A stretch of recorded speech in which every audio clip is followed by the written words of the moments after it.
très heureux de vous savoir nombreux, mes chers internautes. Je ne sais pas comment vous situer parce que vous êtes tellement belés. Puis cette émission sera diffusée dans beaucoup de plateformes. C'est pourquoi on ne sait jamais comment vous situer. Les lois ali vraiment mon madame pour la vie sur aux occasions ya koyamba. Moko ya bana mboka ou baza kosala fierté ya mboka na biso Congo. Moko ya bato te baza na bolingo ya mboka na biso Congo. Ndi yango pour qui biso vraiment to approcher malgré beaucoup de difficultés mais toujours quand même occasion ya kokutana ye. L'autre zo partager na mwana mboka aux alliés Francis Luther Tombolo Kalombo. Na yeto robeta masolo etali Sélékine parce qu'il y a coordonnateur il y a structure moka munene Sélékine. Na keko ya invité na ngai bonjour révérend Francis Luther. Bonjour journaliste. Je crois santé Zamana. Oui, Lélo Bissonné surtout en forme sur les plans olympiques. OK. Vraiment tout rappelé j'ai olympique c'est bandit hein. C'est une fierté. Déjà besoin aux amis peut-être ouverture nango et osama mokola lobby.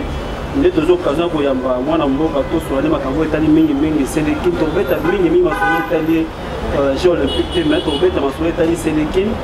To ite ba mwana mboka Francis Luther Kalombo. Moto zo loko na mbali boso kwa yoki Sélékine mbali boso. Akoli ko simani to ko kanga nini sur Sélékine ezani.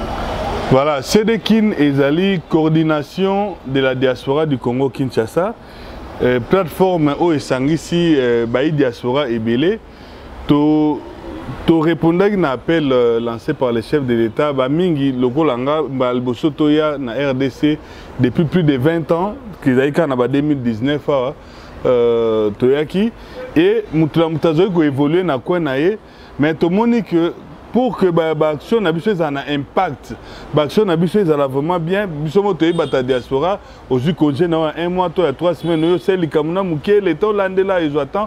Mais nous avons créé cette plateforme pour que et accompagner diaspora et la création et la structure où na ministère des Affaires étrangères.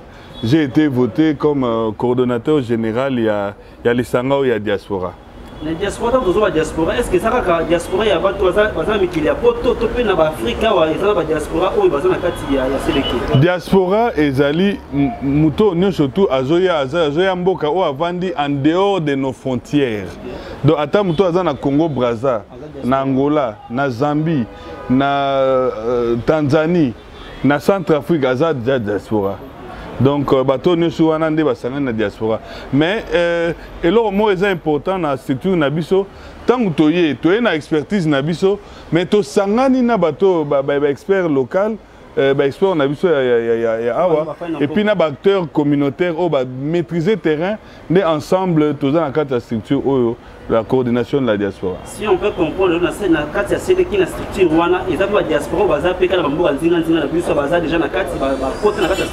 mais diaspora bandit déjà dans la frontière. Si on bimi déjà dans le bande RDC au Salimatan, aux diaspora. Voilà. Maintenant, structure, ça fait déjà combien de temps au bureau vous avez existé? Voilà, donc, dans le but, il y a qui à partir de 2019, mais pour tout ça, dans la structure, ils sont qui dans le mois d'avril 2021. Binomo boye bi ba Congolais pour se mettre d'accord et ils ont vraiment difficile et puis ils ont moins temps. Ils ont eu temps pour que ba réunion belé na ministère des Affaires étrangères, na ministère intérieur, toyeti na ba salle de réunion à ville province à Kinshasa. Je salue en passant Konzaville province à Kinshasa au pesa biso esika ndé toyo finaliser structure. Donc ils ont eu temps, c'est depuis 2021 ndé toujours existé. Ok, merci beaucoup. Mais le message que nous lançons, la diaspora, mais nous s'intégrer dans la structure, la condition peut-être à la mini pour que nous soyons dans la structure. Bon, déjà, la coordination à la diaspora, ils ont le monopole de la diaspora. Donc la diaspora, elle est plurielle. Chaque activité au Salara, tout ça on appelle une association de diaspora où ils ont déjà existé. Monsieur qui existait déjà 15 ans, 20 ans avant Bisso, mais tout ça la activité mingi ensemble, ndeti activité autour le peut-être dans l'émission. Donc, on a adhéré à la coordination à la diaspora du Congo Kinshasa. Il nous envoie un email à espace nord-sud 2020@gmail.com. to na info @diaspora na s.site. J'espère que Komama vous l'entendez bien.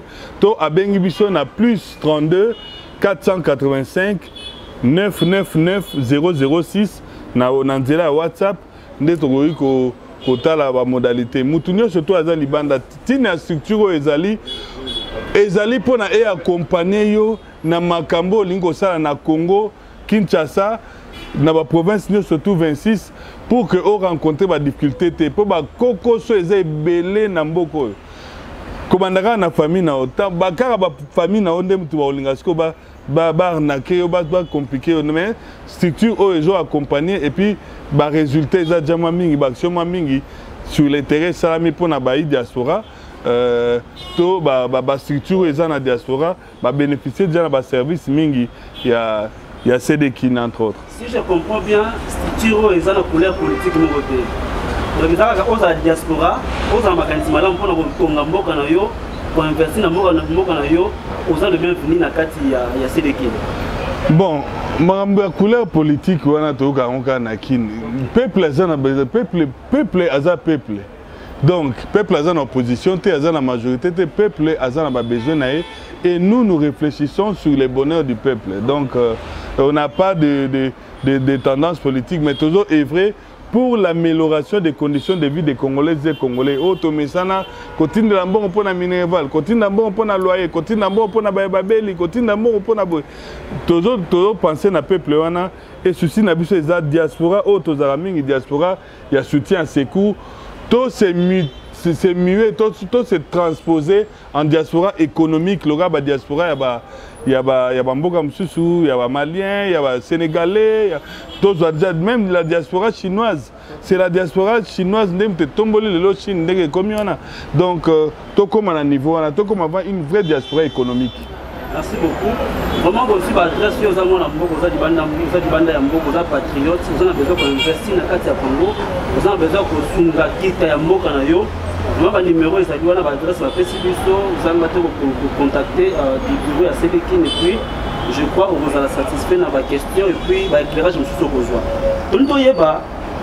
Depuis CDKIN, les existé, l'action est déjà au CDKIN à Sali, Namboka, Topé Dibanda Mboko. Bon. Nous, comme je l'ai dit, nous sommes une plateforme, la plateforme est structure et zébélé. Detinga, nous avons coordonnateur général, il y a coordination à diaspora, mais nous avons la structure diaspora pour l'émergence du Congo. Nous avons ONG ou la Kambara. ONG, monsieur déjà, la carte c'est ma santé,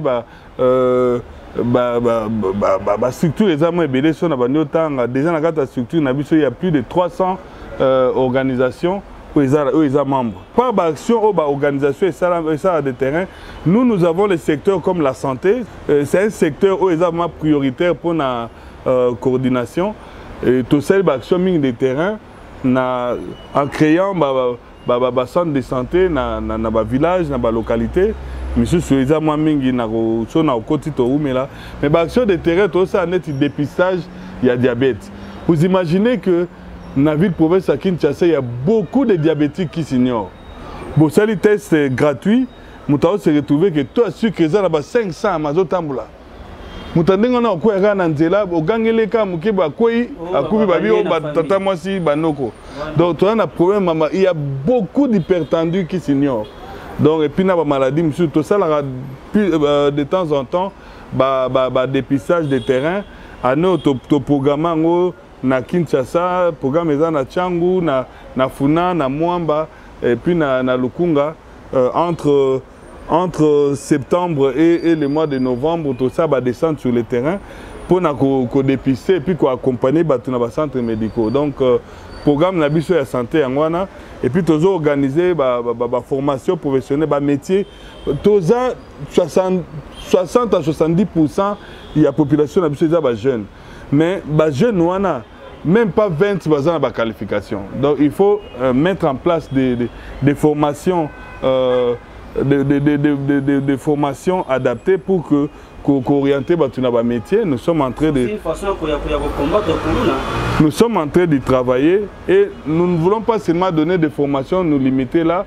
Nous formons et puis nous nous plaçons. Donc, nous faisons des formations professionnelles et des placements. Donc, encore, on a vu toujours des dirigeants pour que tous en la facilitation et replacer bateau. On est en train d'installer des usines na Maluku, hein, na zone économique spéciale. Mais vous imaginez que les entreprises mingi s'installent na Maluku, ils risquent d'avoir main d'œuvre qualifiée ou tina bamboka la bango. Donc c'est un danger pour la population, surtout périphérique au bazar na Maluku. Donc nous sommes en train de planifier, d'organiser des formations adaptées. Dans les métiers, l'industrie s'installer. Je dirais aussi pourquoi. Dans le bon cas, donc vous imaginez, bateau bavandi pembe ni Maluku wana dans na basele, ceux qui na baizine wana te. C'est un danger même pour na bakolo izine wana. Par exemple, il y a quelques mois baboma qui moi na biso mo na Inde. Tout le monde a une image. Les travailleurs, il y a une usine pour faire pillage na route universitaire. Papa m'a tellement devant entreprise moroboy. Bazo si piller ba jeune wana ba yoko ba ba bande ko bana na biso. Soki bo piller usine to sala awa bana to lesa bana awa to futa ba loyer na mbongo to zora awa. Vous imaginez que batiki ba pied place msuswana. Donc besoin mon até insécurité ni bocha ba usine wana si les gens qui travaillent là-bas bazana bazara pembe ni wana te. Donc nous devons tout faire, l'État congolais doit tout faire pour que une grande majorité y a employés, il y a main d'œuvre au ba usine wana ozwa. Bazara ils ont la main d'œuvre locale. C'est sécuriser aussi. C'est les sécuriser. Société ou toute entreprise. Voilà, tout à fait. OK, merci. Bon, moi je ne sais pas, il y a quelques temps autour de la Bino, sur beauté au Sala ou à Forum au Sala, est-ce que vous pouvez savoir sur l'éclairage? Ils ont la Penzani, les deux à Forum, ils vont préparer dans le parce que nous avons tant milité, nous sommes aborder ce sujet, il y a un forum où vous avez organisé, et puis ça sera où, quand? Voilà, merci pour na motuna oyo, mais na rebondir un peu na motuna no précédent pour na si c'est réponse ngate, il y a action ni bossa na terrain. Ils ont tellement belé sur nos images. Nous avons fait déjà la descente na bicycle belé. On a été à Massimanimba aider la population là-bas. Tous avez déjà comment na Ikela, na Kimpe, c'est d'ailleurs nous organisons cette fois-ci la deuxième édition. Il y a Fort agricole du Congo où ça na Kimpe, c'est na Congo central, na territoire à Songololo. Ça sera du 17 au 21 août, il y a une deuxième édition. Donc, tout ça, on a déjà des actions que tout ça, on a programme, tout ça, il y a électrification, il y a à partir, il y a rivière Louloua, tout ça, dans Luala, tout ça, dans action de terrain, toujours installé, cité commerciale, na Tchaboula, donc ils ont na commune à Dila là je crois. Donc tous en action de terrain belé tout ça na Kisangani nous sommes en train aussi d'installer une zone à diaspora où ils ont la zone économique spéciale à diaspora avec ba industrie mingi ça la mawana. Ba action est belé action tout ça libanda tous en a problème sérieux il y a ba jeune na biso. Tolobi que na 2 ans au to sali nous avons sensibilisé Toké na bambo kebele na Canada na États-Unis na Europe totalement ba pays belé na minute tozoloba ils ont une délégation où ils ont conduit par le professeur Josué Mawanga un docteur en économie azana Bangalore azana bambo kebele Asie où azo échanger na ba investisseurs et puis azo travailler dans la communauté tozana bandeko na biso msusu baza siko na minute na Philippines et puis au Singapour. Donc c'est vraiment une grosse structure où nous faisons un travail de terrain. Dans le Bello, au moins avant de quitter le forum, nous avons une journée de réflexion. On a des jeunes na Mboka Ottawa, des jeunes et belé to vient na Ottawa et puis na Toronto. Tout sur retour na Mboka na biso pour originaire il y a Mboka belé. Ils arrivent noirs, ils arrivent ici et puis une jeune Congolaise d'origine a dit non, moi aussi j'ai envie de rentrer chez moi à New York. Place où il y a Botama. Ozomona, aza congolaise d'origine. Elle a presque 30 ans. Pour na New York, passer à Botamakuna, Kolikuna, Baparane, Bayo Vandasigo, na Canada. Vous imaginez, Bajen ya Bongo Baza et Belé, nous sommes à peu près 16 millions à l'extérieur de nos frontières. 16 millions de Congolais au Tovandi Libanda. Toza et Belé. Donc, Baza catégorie wana oyo bazo bazangi attache na mboka na biso. Et dans la catégorie mususu balobi, nous n'aimons pas la RDC parce que depuis le moment où on a vu tant de maman zolba natindaki ba biloko ba famille lié ba teki mbonge bungi l'image déjà qui était comme mabe. Donc ba biloko wana bana ba koli na rancune. Et puis une autre chose, au moins ba na biso na poto, moi j'ai fait plus de 15 ans d'enseignement na Belgique. Ba na biso bon ba pese ba foot depuis que le temps aux ana libuma maman. Aux ana moi droit mo ya bambonga mikem ke ti tango zoko la ti aussi si ba études secondaires. Donc ba foot bana. Bana ne sait za mundele za mutumindu bana ba droit. Mais qu'est-ce que les autres font? Moi n'attends zoko la ba fongoli les comptes. Bon wana eko foot ba études universitaires na. Mais o abiso ba maman ba kotsa makelemba ni kotinda na Afrique et tant monsieur ko kabana église. Nous surtout moi n'attends aussi la fille me dit que habite tonton, moi j'ai fait 4 cailloux pour payer mes études universitaires. Donc quand nous sommes en bon on aille au foot à études universitaires parce que ça coûte très cher. Surtout dans le Canada, aux États-Unis, ça coûte très cher chose en bourse. Donc elle se tape 4 cailloux pour payer ses études. Nous sommes en Canada, bon wana, ba parents balia, ba tek batina na Congo, ba sani et ça est l'autre. Donc or et cette génération sur qui les pays peuvent compter. Les jeunes à cause de la ligne de crédit à $200 000 avec investir dans le Congo. Donc, tous les travail moto ça la kuna, il y a passion du Congo. Et puis bah médias je aidé bisoté tous les jours ici bino musaka otinda babo mari batu bakataki mitu même les États-Unis ça la mana comment lelo ata di batu ba beta ba masasi kuna na États-Unis mutu septembre na mduka bimika ameli masanga to filmer abeti masasi na nzela il met les autres na to la na TVT mais mandako ya matiti yo mbepende to la biso ba rédaction evandaka Léon na butu bavandi bo lobi babo mari batu wapi indona donc poto l'accès to za ba vie. C'est ça la communication à Congo. Okay. Donc, tout communiquer bien. Tout ça, on a immeuble, il y a M. Richard Lukombo. Nous, on est ici depuis 3 ans. Donc, Congolais diaspora ming toyaka. Donc, nous ne pouvons pas montrer des bonnes choses à Congo. Il y a ma béni aussi de Tchakawana et zo inisa Congo surtout pas bas na biso.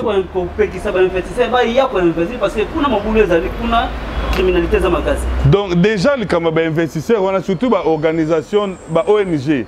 Ba ONG wana ba tchaka image ya Congo mo ya pasi pour bango ba financer ba za bambo na bango ba donc c'est le travail que la diaspora doit faire ça yangwana.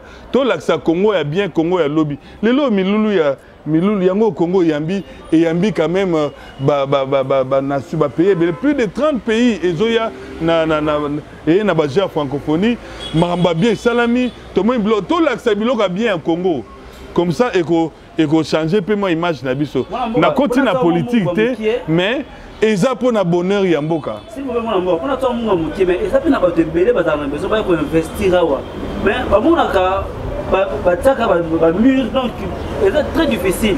Est-ce que c'est des qui n'ont pas pu accompagner votre modèle? C'est des qui tobata diaspora.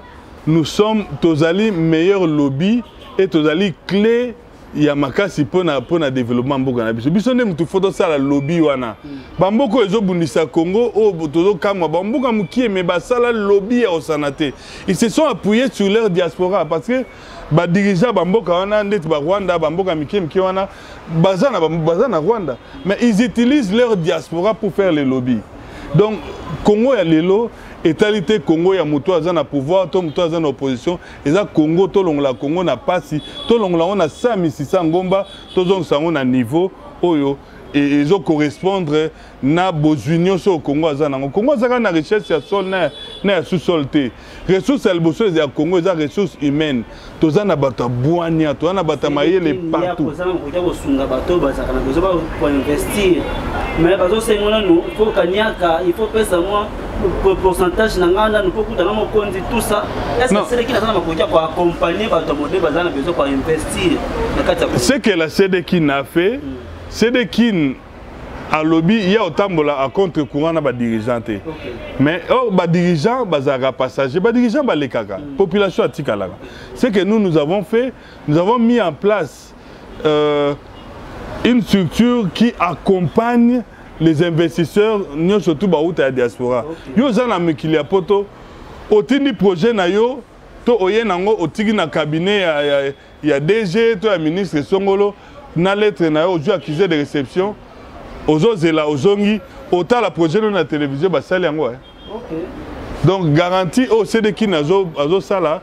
Toza na ba comment on dit, toi na ba point focaux na administration publique, na administration nyon surtout. Donc je crois que aux la ba image auto travailler na ba décider na administration publique et toza na ba point focaux dans chaque administration. On sala musala na o na secteur mo songolo pakala.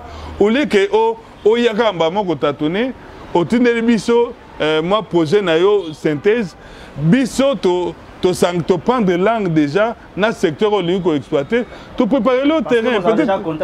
Peut-être aujourd'hui nous avons congé à 2 semaines, 3 semaines. Déjà, nous avons rendez-vous surtout celle Maramnao et la CDKIN reste faire les suivis.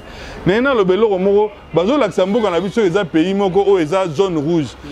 En Belgique, ils ont plus de 8 vols par semaine. En France, on a vol les ébélés. Mais sur le matin, dans l'avion, on a plus de 60% des passagers étrangers. Ils sont au Congo. Oh yo Congo le vandiga sima ordinateur na Congo batikango Congo ekufa Congo mabe mboka nzala mboka passe mais ba étranger oketi na lupata pata ozomona indien na chinois azakuna. Donc tolinga mboka na biso to pesa makasi, nous devons mutualiser nos efforts. Problème congolais za ba congolais ezaki passe po ba sangana ba sale logo. Mais ta pour na to leki yango déjà to komi ko sangana ato linginga te bolinga Congo ndem te sangsi biso. Donc Tolinga Congo et biso siko to monique nous sommes à peu près 16 millions na libanda mboka. Cause la tape 5 millions et ya na Congo et moi temps. Alors nous sommes dit entre 2023 et 2030, nous allons organiser des rencontres d'affaires dans plusieurs grandes villes du monde pour présenter les opportunités d'investissement au Congo. Donc to kende na mboka minene au diaspora joami pour te présenter na ba diaspora pe na baninga Congo ba opportunité d'investissement au Congo.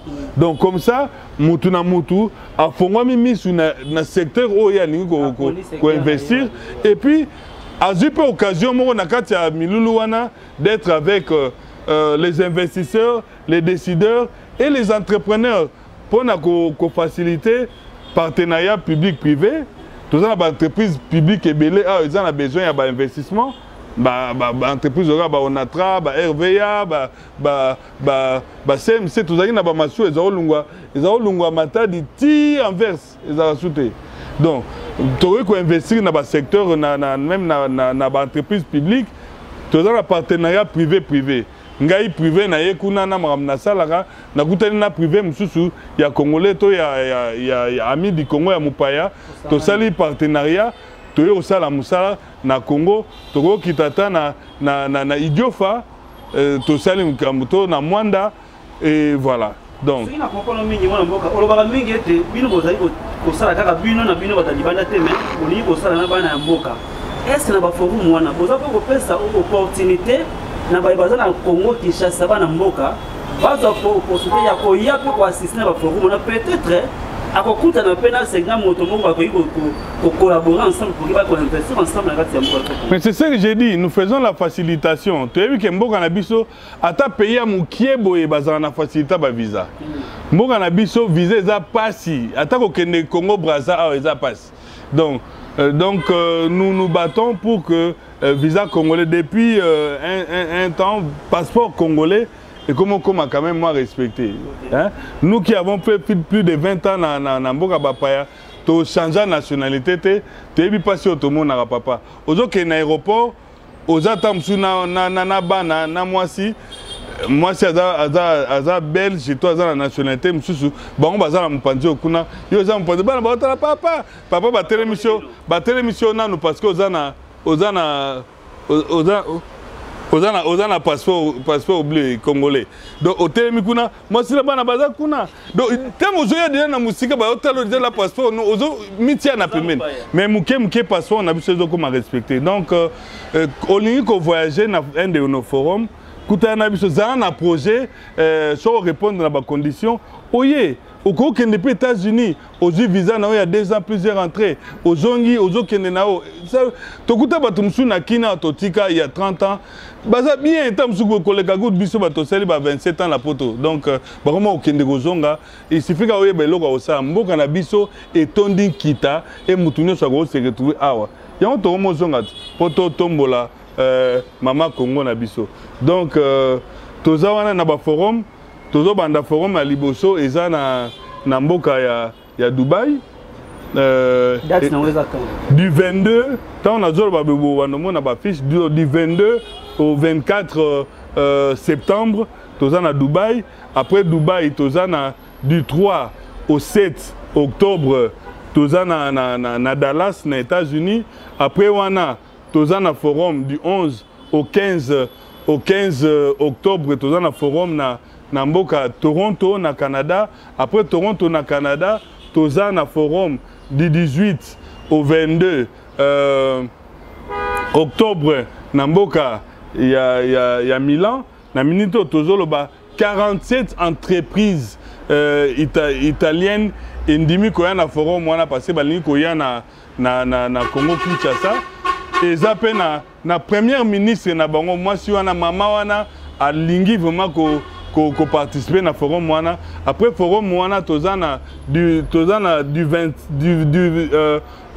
24 au 26 tozana Bilbao na Espagne ba espagnol bango ba premier navigateur biso Congo na biso to na 26 000 km de voies navigables bolandanga bien Congo aza même pas na 5 bateaux 26 000 km de voies navigables. Toleki Europe occidentale mobimba wana na ba voie navigable. Ba voie artificielle na notre salité, mais ba voie navigable. Tu as 26 000 km. Sans compter les 80 millions d'hectares de terres arables au Tozanango. Donc, surtout outil wana tokene na Bruxelles. Na Bruxelles toza du 27 au 29 octobre. Après wana tokene na France. Toza na Saint-Malo na Bretagne. Bretagne est une région agricole, région où il y a France mobimba na une grande partie Europe. Il y a des agriculteurs, très développés. Toza la échange na bango. Toza la kuna entre le 30 octobre et le 5 novembre toza na Saint-Malo et puis toza na Paris. Et après wana toza na Milulu, toza na Miami du 6 au 9. Après Miami, na États-Unis, toza na forum na biso, forum on a lingi mingi koleka ba forum nyo surtout eza du 16 au 19 novembre na mboka Sao Paulo na Brésil. Biso mo to ba similitude entre la RDC et le Brésil. Toza na mingi ya kozwa pa na bango sur le plan expertise parce que toza na bango même climat, toza na bango baza développer musika. Donc et puis président na bango actuel président Lula aza très ouvert na forum wana il y a du 16 au 19 novembre il y a atana misato il y a atana moko peu importe yo ozali bisika ozali contacter biso oya ka bata Congo kate mutakoza na pays nyo surtout aye na ba forum na biso o boromona et puis to souk sa forum na biso na Scandinavie to na forum na biso kuna du 30 to na forum na biso kuna du 7 au 10 décembre na mboka Oslo nde place to kosuki sawana donc on a année oyo donc entre septembre et décembre toza na ba forum wana to so po côté na site na biso oza ba information et na émission on peut to contacter bino ba forum je vous ai dit 2030 ba kambi o ba kota na pouvoir na 2024 ti 2000 nini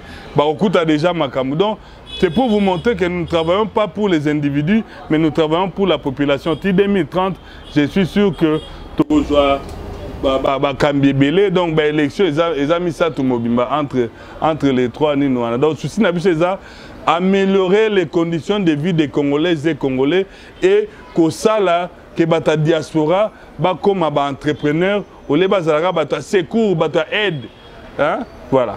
Nalina ba na to comprendre na suka mais ezala na moi lilomo ko ba lingala ona seba na mingi ete ekolo na biso e kotomba wana ratakate elinga kolokola kisapenda nini mboka na biso ekobunga na makasi na biso banso soki totie mayele na lisanga nde tokotombola kita Congo na biso. Donc nous devons mutualiser nos expertises et voire même nos capitaux, pourquoi pas nos carnets d'adresse. Donc c'est très important parce que nous n'avons qu'une seule patrie. Tozaka na mboka moko okolinga nonga te mais na bolinga Congo et sangisi biso po to sunga Congo nena lo kasuka pays na biso Congo bande banda et s'organiser kaka pona ko joie na secteur moko. Je parle de l'État congolais. L'État congolais fait appel à la diaspora quand dans le secteur il sport. Au moins dans le sport, baké luka ba léopard, ba binationaux, na basket, na football, na handball, na sport on est sur là. Mais quand est-ce que bo luka ba léopard il y a médecine? Quand est-ce que bo luka ba léopard na aviation? Na pétrochimie, to na traitement ba diamant, na ba camionneur. Na service à la clientèle. Papa, en Congo, où il y a ta réceptionniste, c'est bien, on peut ça bonjour. Na taximen, papa, donc agressivité, moi, mais quand est-ce que vous ça l'appelle, na ba léopard, na ba secteur ou en surtout, il y a une structure na biso en relation na ministère des Affaires étrangères, surtout na ministère il y a décentralisation. Nous avons une base de données au Tolingi, secteur Nyon surtout, tous à la Batouya diaspora, au pays à cause de la recours. Donc, le lobby n'a pas ça, que structure Wana, et ça même pas Sédékin. Pour les structures, et ça ici, Yonanga, au Yape Nakati Wana, pour que tu fournir base de données, au que pays a ça la recours, na expertise, Yamboka Nae, le cas Bamboka Nyon surtout ça la. Tous ces grands pays-là, communs et communs, et comme na lisungi ya diaspora nango et puis na démarche l'état na bango ezo sala pour na ko pesa avantage na bato diaspora pour ba ko investir na mboka na bango. Merci beaucoup moi na mboka Francis Sénétaire Tombolo Kalombo koyoka maïma so ko yebisa biso c'est tellement important. Je ne sais pas ce que vous avez, qu'est-ce qui vous manque pour bien communiquer, est-ce que vous avez besoin de difficulté à des moyens ou qu'est-ce qui fait que Makambo est tellement important, c'est tellement malade, mais vous avez des difficultés à voyer, à peu de ce yango.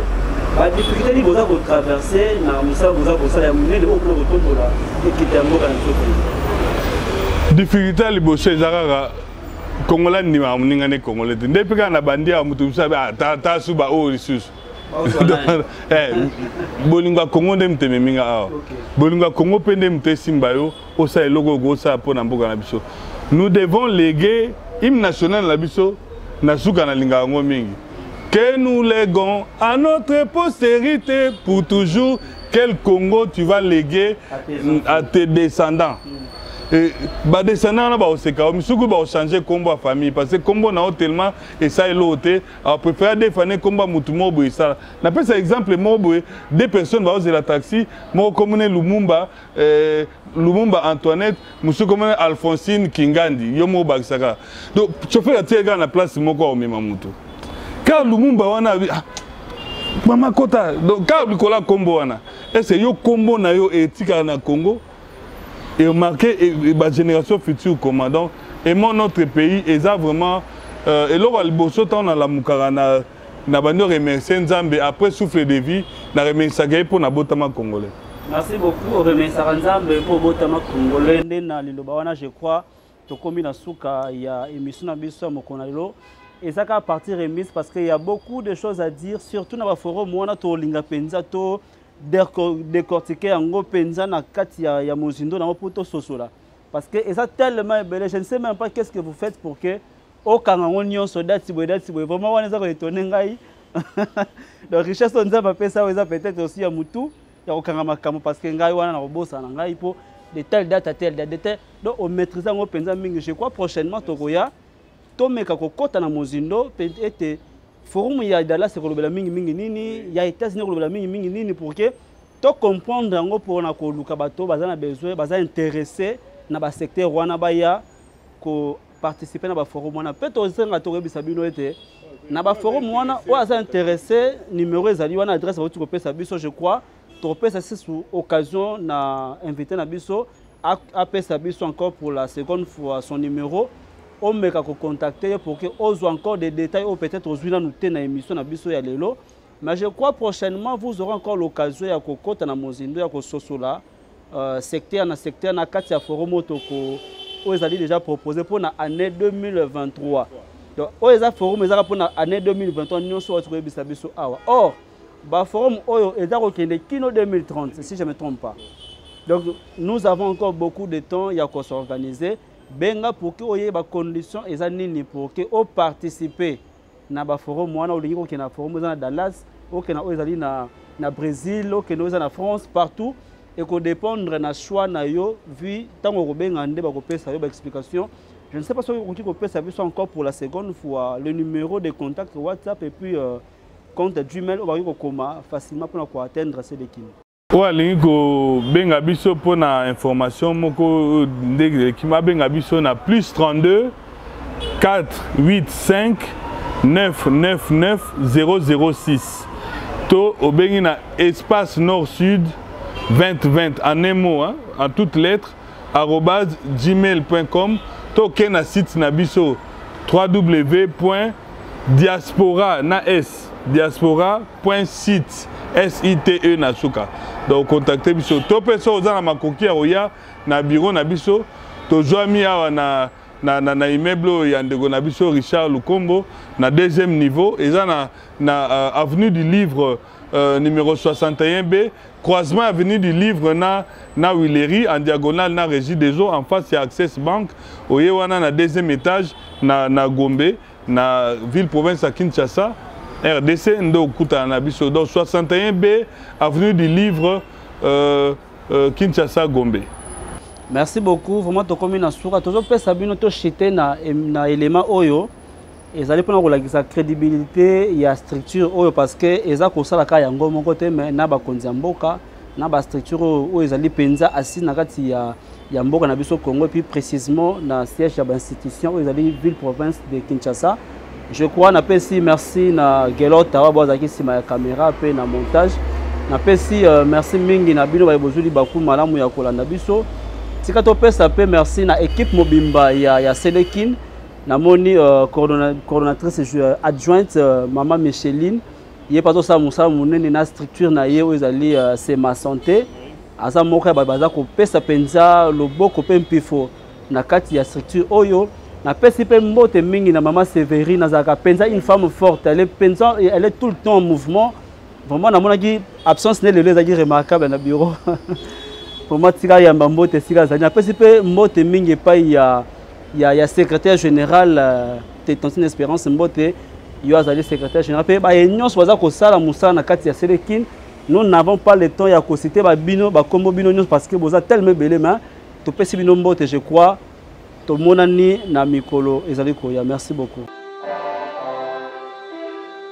La coordination de la diaspora du Congo-Kinshasa, la Sélékine en sigle, a organisé ce mercredi 24 mai 2023 dans la salle des conférences internationales du ministère des Affaires étrangères une journée de réflexion sur les apports de l'administration publique aux efforts de la diaspora pour le développement de la RDC à partir de la base à un temps record, d'où la participation à ces assises des forces de la société civile, des chefs de rue et de chefs de village qui ont représenté valablement le peuple longtemps meurtri. Notons également la présence très active de la gouverneure de la province de Mai-Ndombe, de plusieurs membres du corps diplomatique, de ministères sectoriels, de délégués de l'administration publique et d'autres organisations partenaires. Plusieurs représentations de la diaspora congolaise étaient également dans la salle, notamment celui d'Italie, du Brésil, de la Russie, de la Suisse, du Canada, de la France, des États-Unis, de l'Afrique du Sud, du Sénégal, du Cameroun, pour ne citer que cela. Plusieurs grandes villes du monde, et nous voulons que les experts de l'administration nous accompagnent dans ces forums, qu'eux ils connaissent la République démocratique du Congo, parce que nous voulons présenter les opportunités d'investissement multisectoriel qu'il y a en RDC.